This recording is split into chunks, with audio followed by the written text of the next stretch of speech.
사람은 언젠가 누구든지 하나님의 심판대 앞에 서게 될 텐데, 그때 우리가 부끄러움을 당할 것인가, 아니면 그동안 우리가 아름다웠던 신앙생활로 자랑할 것이냐, 이것은 운명처럼 우리에게 다가오는 중요한 문제인 것입니다. 그 고린도 전서에서 말씀하시기를 누구든지 그리스도의 구원의 터 위에, 그러니까 뭐 믿는 자 안 믿는 다 믿고 예수 믿는 사람들이에요. 구원의 터 위에 어떤 사람은 금이나 은이나 보석이나 나무나 불이나 집으로 자기 집을 짓는 사람이 있어요. 자기 집을 짓는 소재들이 달라요. 이때 그 불로 각 사람의 공적을 다 시험해 봅니다.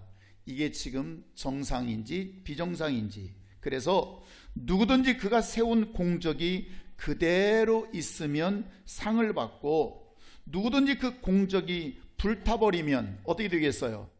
불 가운데서 받은 것과 같으니라. 불 가운데서. 다시 말하면 부끄러운 구원을 얻는다, 그 말이에요. 똑같이 하나님 앞에 다 서게 되는데, 다 똑같은 것이 아니라 어떤 사람은 자랑스럽고 어떤 사람은 영광스러운 상을 받으면서 하나님 앞에 서는 자가 있고, 어떤 자는 부끄럽게, 부끄러운 자로, 고개 들기가 좀 어려운 자로 있는 자가 있다, 그 말입니다. 우리가 그냥 기독교라고 하는 종교를 선택해서 그냥 교회를 끄덕끄덕 그냥 다니는 것이 아니라, 나의 하루하루는, 나의 행함은, 나의 생각과 나의 마음은 공적을 쌓고 있다고 성경은 말씀하고 있어요. 그냥 되는 게 아니에요. 내 모습은 오늘 하루도 내가 어떻게 하나님 앞에 공적을 쌓을 것이냐, 그리고 그 공적은 나중에 전부 다 불로 한번 태워봐서 이게 사라지는 것인지, 뭐 여러분 집이 남아 있겠습니까? 여러분 나무가 남아 있겠습니까?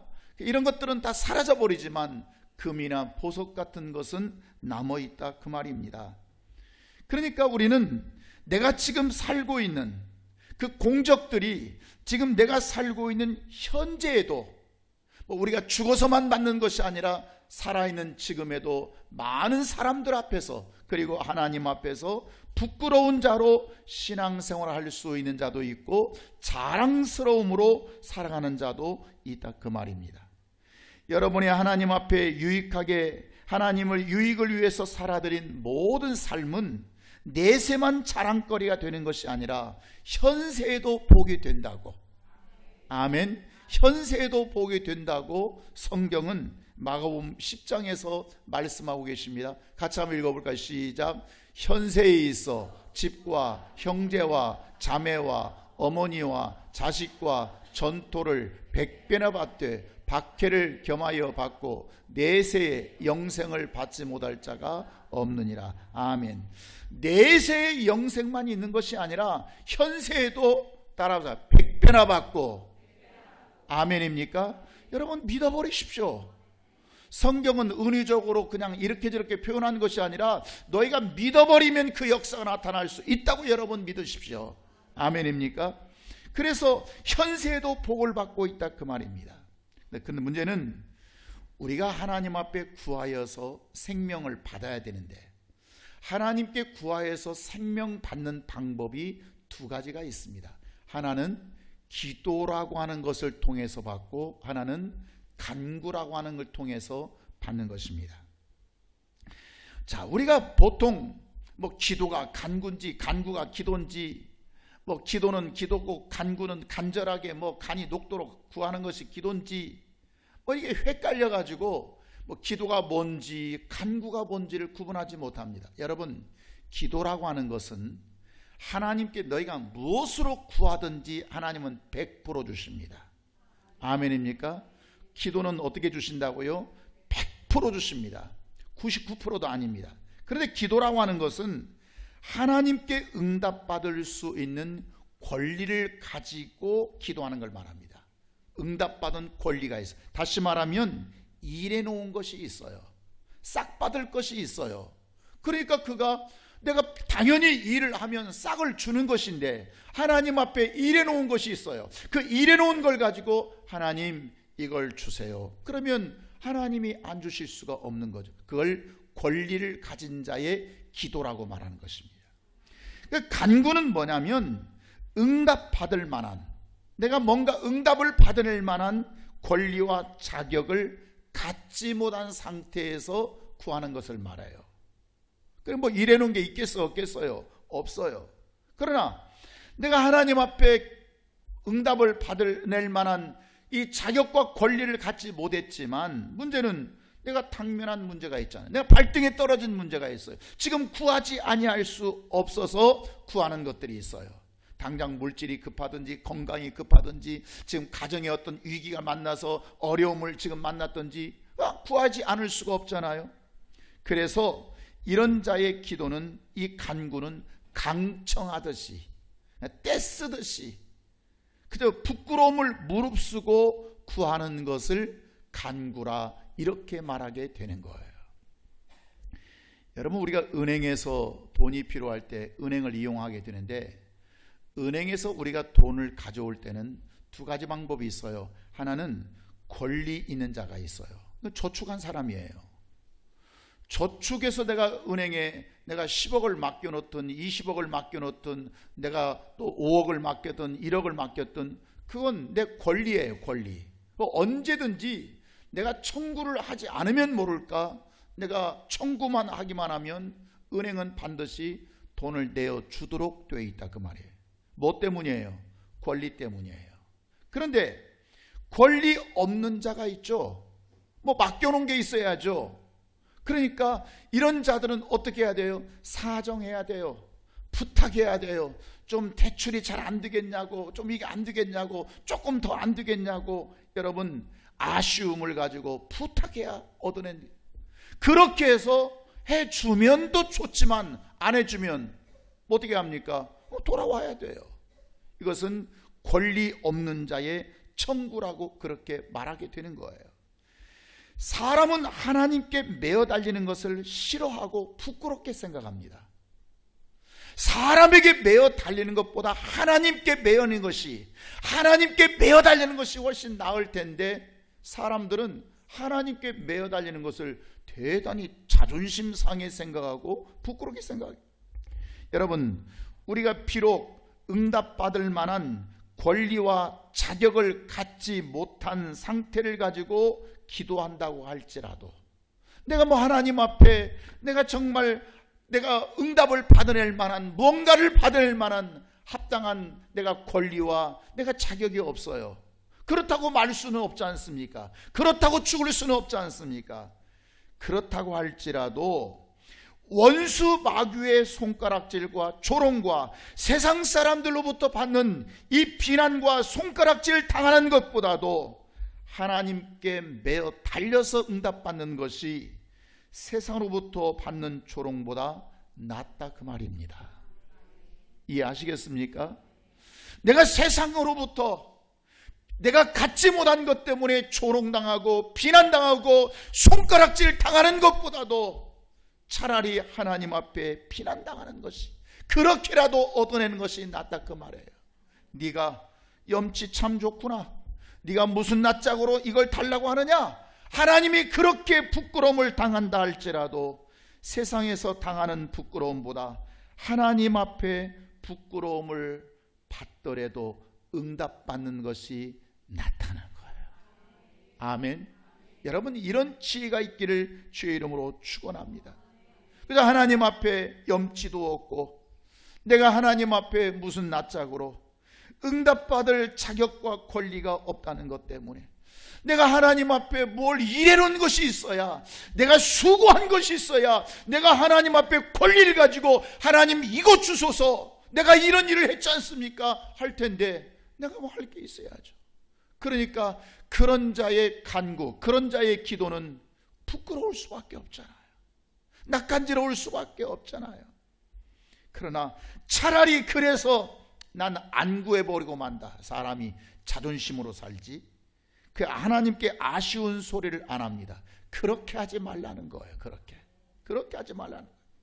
내가 하나님께 부끄러움을 당하지 않으면 원수에게 부끄러움을 당할 수밖에 없고요, 친구에게 부끄러움을 당할 수밖에 없고요, 세상으로부터 부끄러움을 당할 수밖에 없는 것입니다.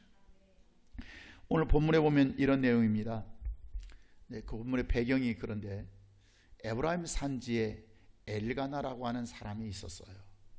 근데 이 사람에게 두 아내가 있었거든요. 하나는 한나고, 이 한나는 본처예요. 그 후처가 하나 있었는데 분인나라고. 근데 공교롭게 이 후처 분인나에게는 자식이 있는데 한나에게는 자식이 없는 거예요. 그러다 보니까 한나가 임신하지 못한다는 것 때문에, 자식이 없다는 것 때문에 이 후처 분인나가 그를 얼마나 격분하게 하고 괴롭히고 온갖 미운 소리 다 하고 무시하고. 본처는 뭐해? 애기도 자식도 없는 게. 여러분, 말 한마디가 사람을 죽일 만큼 가슴을 후벼 파는 말들이 있습니다. 여러분, 세상에 살면서 친구는 그냥 가볍게 얘기한 건데 그 말이 굉장히 아프게 들려올 때가 있습니다. 여러분, 남편이, 아내가, 가족이, 형제가, 여러분 이번 명절 때 많은 형제들을 만났을 텐데 참 웃으면서 고스톱이라도 재밌게 치고 왔으면 그것도 은혜인 줄 아우니. 아니 뭐 예배 시간에 갑자기 고스톱입니까? 그러나 그저 형제끼리 만났는데도 화합하지 못하고 사랑하지 못하고 격려하지 못하고 그동안 어떻게 살았어? 지난번 아픈 거 어떻게 했어? 지난번 힘들었을 텐데 정말 잘했네. 이렇게 반갑네 하면 얼마나 좋겠어요. 그 말 한마디를 툭툭 던지는 것이 참 가슴 아픈 말을, 괴로운 말을 할 때가 있어요. 분인나가 후처임에도 불구하고 본처 한나에게 그렇게 했다 그 말이에요. 어느 정도냐면 한나가 마음이 괴로워서. 어느 정도 했다고요? 마음이 괴로울 정도로. 마음이 괴로울 정도로. 나는 뭐 당사자가 아니라 그 정도 표현은 못하겠어요. 마음이 너무 괴로워서 여호와께 기도하고 통곡합니다. 기도는 기도인데 통곡은 좀 다르지 않습니까? 그러면서 하나님 앞에 서원하면서 기도합니다. 우리 11절 다 같이 한번 읽어볼게요. 시작. 서원하여 이르되 만군의 여호와, 만일 주의 여종과 고통을 돌아보시고 나를 기억하사 주의 여종을 잊지 아니하시고 주의 여종에게 아들을 주시면, 주의 여종에 뭘 주시면? 아들을 주신다면. 지금 그 속에는 이미 마음이 괴로워서 통곡하는 어떤 내용을 담고 그렇게 하는 거예요. 하나님, 이 여종에게 아들을 주신다면, 정말 이 여종의 고통을 한 번만 돌아보신다면 내가 하나님께 별짓을 못하겠습니까? 하나님이 죽으라고 한들 내가 안 죽고 드리라면 내가 못 드리겠습니까? 하나님이 가라면 가고 내가 오라면 오고, 하나님이 이렇게 하라면 이렇게 하고 내가 저렇게 하면 저렇게 하겠습니다. 여러분, 아들을 주시면, 이 뜻입니다. 아들을 주시면. 지금 후처에게 받고 있는 고통과 부끄러움과 이 무너지는 자존심이 낫다는 거예요. 그 자존심이 무너지는 이 고통보다도 여호와께서 내게 아들만 주신다면 내가 총 노릇을 못하겠으며, 내가 종년 노릇을 못하겠으며, 내가 이렇게 못하겠으며 저렇게 못하겠습니까? 이런 고백인 것입니다. 엘리 제사장이 그 여자의 기도하는 모습을 바라보면서 가만히 보니까 꼭 그게 술 취한 것 같아요. 술 먹고 와서 좀 기도하는 것 같아요. 그래서 엘리 제사장이 한마디 합니다. 뭐라고 하냐면, 네가 언제까지 그렇게 취해 있겠냐? 너 술 좀 끊어라. 너 좀 술 좀 그만 마셔라. 너 술 취하니까 너 지금 이렇게 너 지금 몸부림치고 지금 그런 거 아니냐? 그때 한나가 대답을 하죠.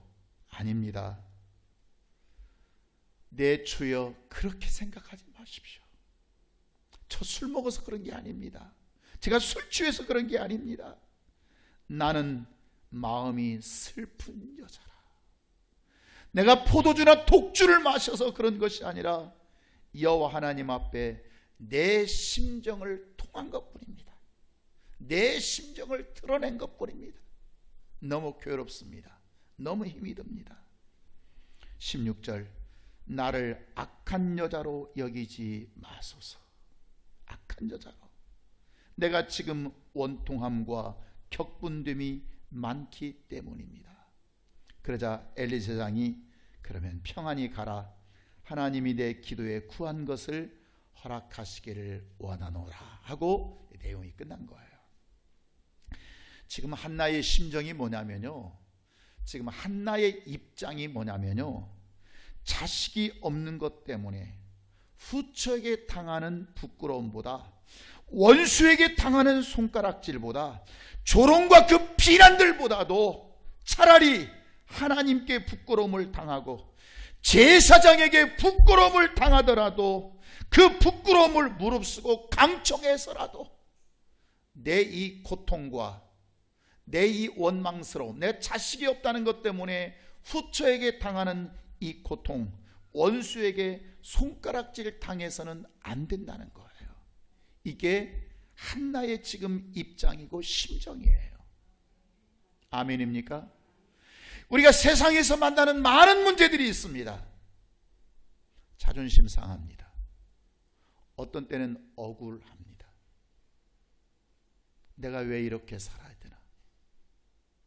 내가 이 집안에 시집와서 내가 왜 이렇게 살아야 되나? 내가 나름대로 세상에서 열심히 살고 있는데, 내가 이 회사에서 충성했는데 내가 왜 이런 억울한 일을 만나야 되나?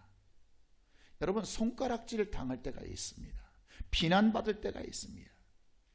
우리 한국이라고 하는 사회는 뭐 대놓고 하지는 않지만 다 대놓고 하지 않아요. 뒤에서도 그게 들려오고 느끼지 않습니까?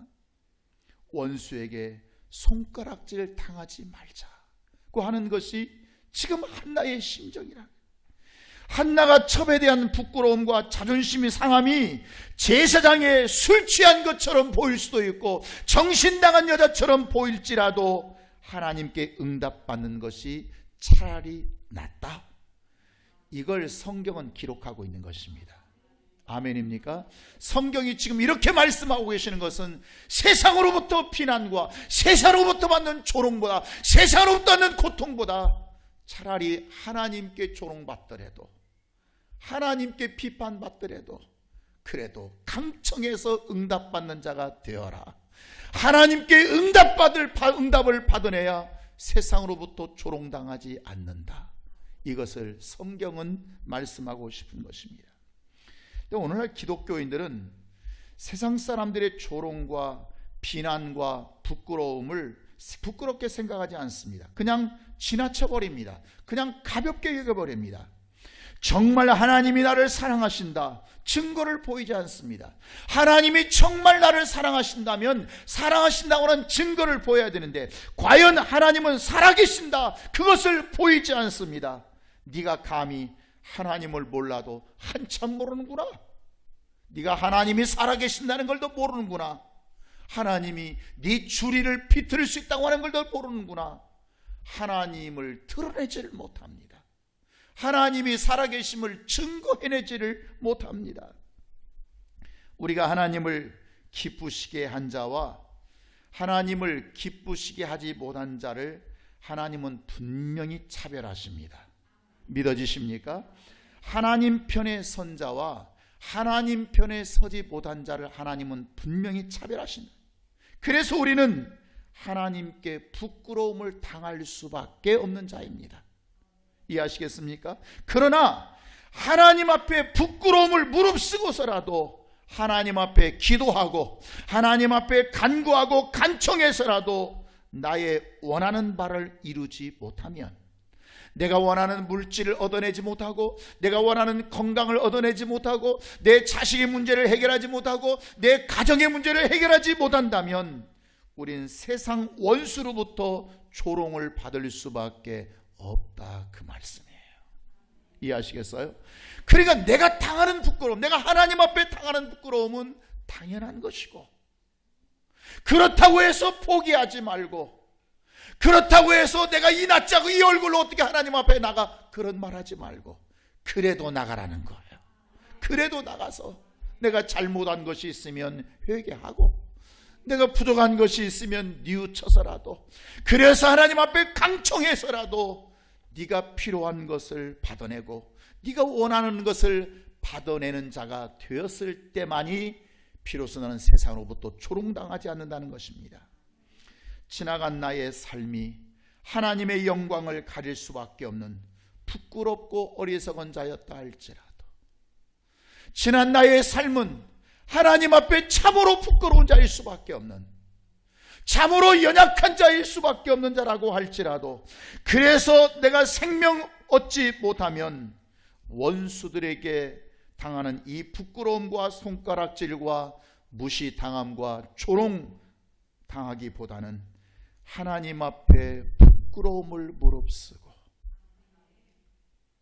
도심으로 내가 간청하여 받아내는 자가 되리라. 내가 받아내는 자가 되리라. 이런 자가 원수에게 당하는 무시보다 나은 것입니다.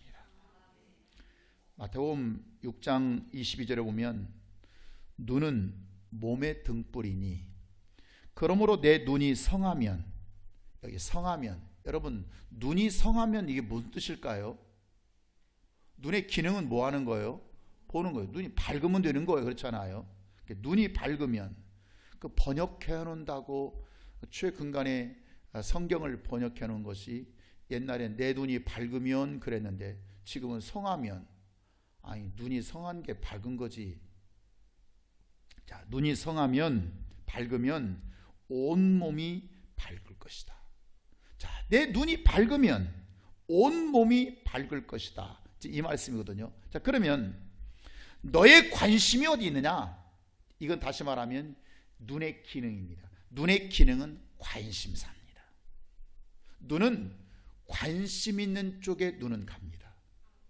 시선이 가면 그쪽에 내가 관심이 있다, 그 말인 것입니다. 이해하시겠어요? 그러니까 너의 관심이 만약에 생명 있는 곳에 있다면, 네 눈이 생명을 바라본다면 너의 삶 자체가 생명의 역사가 막 일어날 것이다. 할렐루야, 할렐루야. 왜 내 안에 생명의 역사가 일어나지 못하느냐? 눈이 생명의 역사로 향하지 못하기 때문에 그렇습니다. 눈이 생명의 역사 쪽에 관심이 없습니다.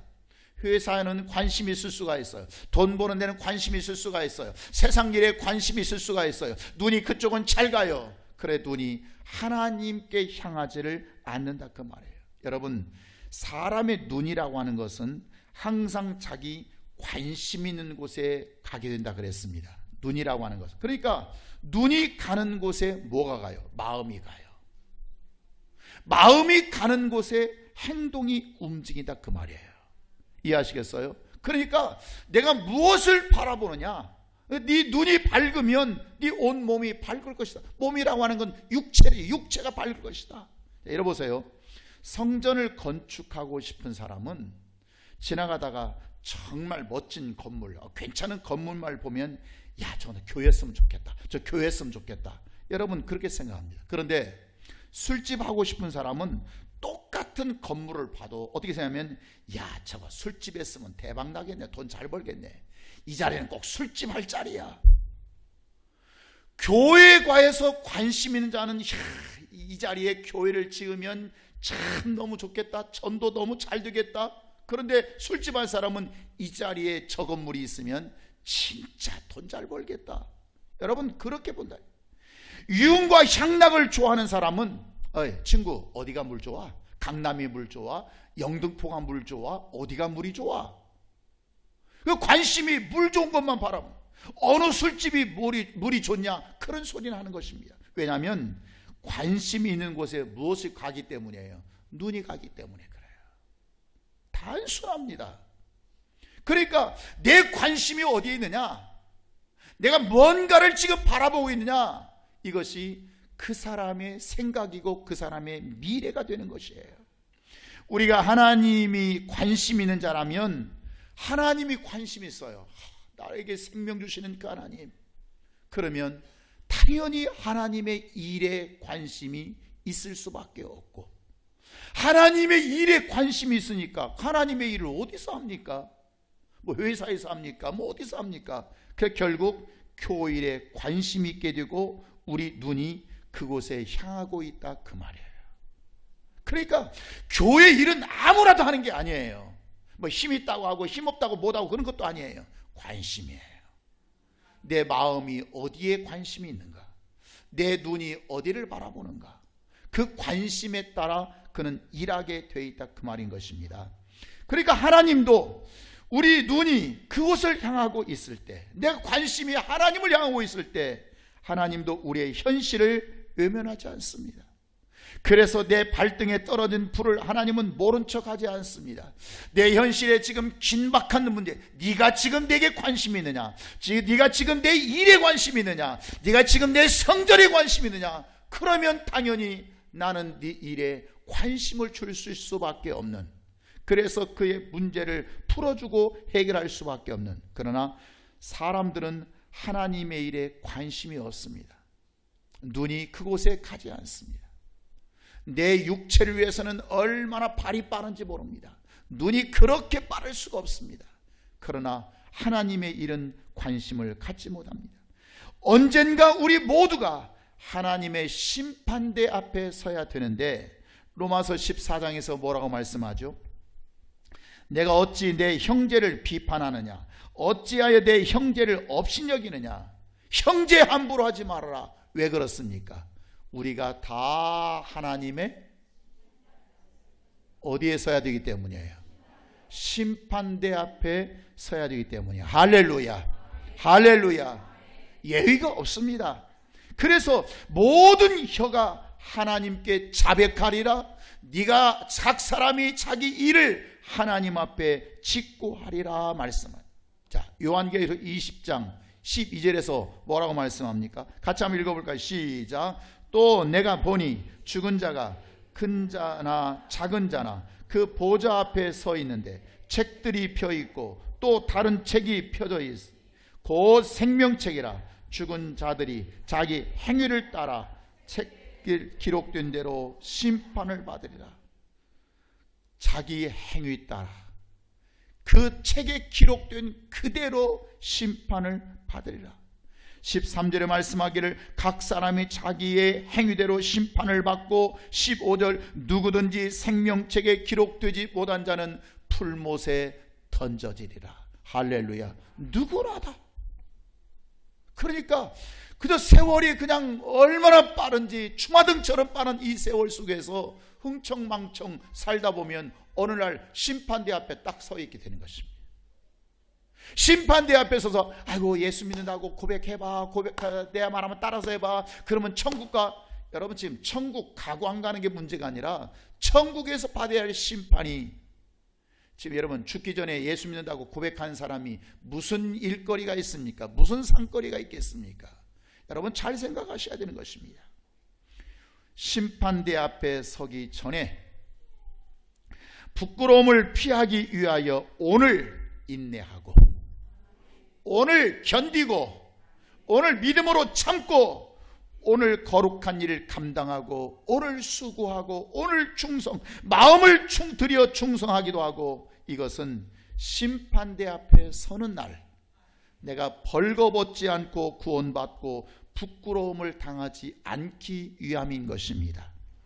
안 믿는 친구들, 안 믿는 친척들 앞에 신앙의 자존심을 내려놓지 말고, 손가락질 당하지 말고, 하나님이 살아계신다면 왜 너에게 생명 주지 않느냐라고 조롱 부끄럽게 생각하고 어떻게 해서든지 기도할 수 없다면, 내가 기도할 순자가 못 된다면 간청해서라도 생명을 받아내는 자가 되기를 주의 이름으로 축원합니다. 그래서 기도가 필요한 것입니다. 그래서 기도의 장소가 필요한 것입니다. 그래서 기도의 시간들이 필요한 것입니다.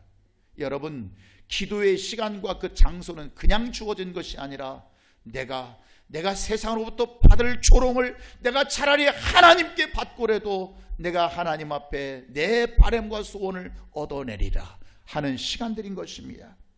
한나는 첩에게 받는 고통과 괴로움과 분노보다도 차라리 제사장에게 술 취한 여자로 취급당하고 정신 나간 여자로 보일지라도 차라리 그게 낫다는 거예요. 그렇게 해서 내 소원을 풀어내고 내 한을 풀어내는 것이 낫다 그 말이에요. 하나님께 부르짖어 사무엘을 얻어내는 것만이 그가 만나는 고통의 보상이다. 시작. 고통의 보상이다. 아멘. 그 간청과 간구함이 나의 고통의 보상이다. 첩도 얻어내는 자식을 내가 못 얻어내랴. 첩도 얻어냈는데 뭐 남편이 나를 사랑하지 않았으면 모를까, 내 남편 엘가나가 나를 그렇게 사랑하는데 첩도 얻어낸 자식을 내가 못 얻어내랴. 불신자도 얻어내는 물질을 나는 못 얻어내랴. 기도 않고 사는 사람도 저렇게 사는데 내가 기도하고 하나님 앞에 사는 사람이 이렇게 살랴. 여러분, 믿음의 자존심을 세우기를 주의 이름으로 축원합니다. 그렇게 해서 얻어내는 것이 우리의 고통의 보상이라는 거예요. 내가 세상에서 만나는 부끄러움 때문에 오히려 간절히 기도할 수 있는 능력을 삼기를 주의 이름으로 축원합니다. 자, 이 말씀의 결론이 어떻게 만들어집니까? 자, 1장 19절 20절 같이 한번 읽어보겠습니다. 시작. 그들이 아침에 일찍이 일어나 여호와 앞에 경배하고 돌아가. 여러분, 아침에 일찍 일어나, 이 마음의 중심이 거기 가 있는 거예요. 여호와께 경배하고 돌아가. 이 경배, 예배 드리고 말씀 듣고 그 말씀 속에서 믿음의 확신을 얻고 나도 그렇게 해야겠구나, 나도 그렇게 한번 살아봐야겠구나 결단하고 결심하고 돌아갔다 그 말이에요. 그냥 예배 드리고 갔다, 제사 드리고 갔다 그 얘기 아니에요. 말씀 듣고 내가 그 말씀대로 나도 한번 살아보리라. 내가 철야기도 나오지 않았지만 나도 금요일날 철야기도 한번 참석해보리라. 내가 새벽에 예배 기도하는 자가 못 되었지만 나도 한번 새벽에 깨어서 한번 기도해보리라. 내가 말씀 한번 들어보리라 결심하고 돌아갑니다. 그리고 그 아내와 동침하니 여호와께서 그를 생각하시고 어떻게 하십니까? 한나가 임신하여 아들을 낳아. 당대의 최고의 지도자였던 사무엘은 왕이었습니다. 사무엘은 제사장이었습니다. 사무엘은 선지자였습니다. 한 사람이 세 가지 직분, 기름 부음을 받기가 쉽지 않거든요. 사무엘은 당대의 그런 자였습니다. 얼마나 대단한 인물이 사무엘을 통해서 사울왕도 나왔고 사무엘을 통해서 다윗왕도 나왔습니다. 여러분, 그런 인물들이 나온다 그 말이에요. 사무엘 2장에 돌아가면 사무엘이 이제 초반부에 감사 기도가 나옵니다. 사무엘의 기도가 나오는데, 한나의 기도가 나오는데, 이 한나의 기도는 체험을 통해서 내가 많이 힘들었어, 내가 많이 아팠어, 내가 너무 고통스러웠어, 그래서 내가 정말 우리 세상이 나를 볼 때 술 취한 여자처럼 보이는, 그래서 술 좀 그만 끊으라고 내가 충고를 받을 정도로. 그런데 정말 내가 하나님 앞에 몸부림치면서 떼굴떼굴 굴러버렸더니 하나님은 나를 이렇게 역사하셨어 라고 믿음의 고백이 나옵니다. 자, 1절 보시면 한나가 기도하여 이르되 내 마음이 여호와로 말미암아 즐거워하며 내 심령이 즐겁다. 여호와같이 거룩하신 이가 없으니 이는 주밖에 다른 이가 없습니다. 주밖에 다른 이가 없습니다. 3절입니다. 여호와 하나님은 행동을 달아보시느니라. 과연 하나님은 내가 어떻게 하나님 앞에 서는지, 내가 어떻게 기도하는지, 내가 어떻게 하나님 앞에 내 마음의 중심을 드는지 내 행동을 달아보시고요. 전에는 임신하지 못하던 자는 7을 낳고, 자기 얘기하는 거거든요. 자기는 임신보다 한나는 벌써 이제 몇 명 낳았어요? 7 낳았어요. 자녀를 많이 둔 자, 지금 분인날을 얘기하거든요. 쇠약해져 가지고, 쇠약하다니 힘이 없고 능력이 없다 그 말입니다. 여호와는 죽이기도 하시고 살리기도 하시고, 여호와는 가난하게도 하시고 부하게도 하시고 낮추기도 하시고 높이기도 하시는데, 가난한 자를 진토에서 일으켜 버리시고 빈궁한 자를 거름더미에서 올리사 그저 귀족들과 함께 앉혀주시고 영광의 자리를 차지하게 하시는도다. 할렐루야. 이 아침 우리 하나님 앞에 기도할 때 주여 부끄러움을 당하지 않는 믿음을 주시옵소서. 하나님 앞에서는 저와 여러분이 10번 100번 부끄러움 당해도 지당합니다. 틀리지 않습니다. 그렇게 하나님 앞에 부끄러움 당해 마땅한 자입니다. 그러나 하나님 말씀은 그래, 그렇지만 원수에게는 부끄러움 당하지 말아라. 세상에서는 부끄러움 당하지 말아라. 불신자들에게 부끄러움 당하지 말아라. 믿지 않는 자들에게 조롱당하지 말아라. 이것을 주님은 우리에게 말씀하시는 것입니다. 그러기 위해서 주시는 것입니다. 네가 나한테 매를 맞는 건 당연하지만, 그러나 네가 원수 마귀에게, 세상 사람들로부터, 불신자로부터, 믿지 않는 자로부터 조롱당하고 손가락질 당하는 것은 내가 못 참겠다. 그러니 차라리 내게 부끄러움 당하더라도, 네가 벌거벗은 자처럼 옷을 벗더라도 네가 네 소원을 이뤄내는 자가 되어라. 오늘 이 말씀을 우리에게 주시는 것입니다. 우리 시간 다 함께 기도하기를 원합니다.